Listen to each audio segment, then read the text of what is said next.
ঢাকা দক্ষিণ সিটি কর্পোরেশনের নবনিযুক্ত প্রশাসক জনাব আব্দুল সালামের সাথে সৌজন্য সাক্ষাৎ এবং পরবর্তীতে আমরা আমাদের ঢাকা শহরের যে সমস্যাগুলো রয়েছে সেগুলো কিভাবে নিরসন করব সেই বিষয়ে প্রাথমিক আলাপ আলোচনা করার জন্য এসেছিলাম।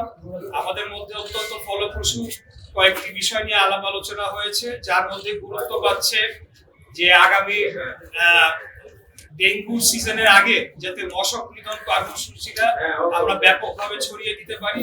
এছাড়া আমাদের নানামুখী আরো অনেকগুলো সমস্যা রয়েছে। রাস্তাঘাটের মেইনটেনেন্সের একটা প্রয়োজনীয়তা দেখা দিয়েছে বিভিন্ন জায়গায়। এই সকল বিষয় নিয়ে আমরা আলাপ আলোচনা করতে এসেছি।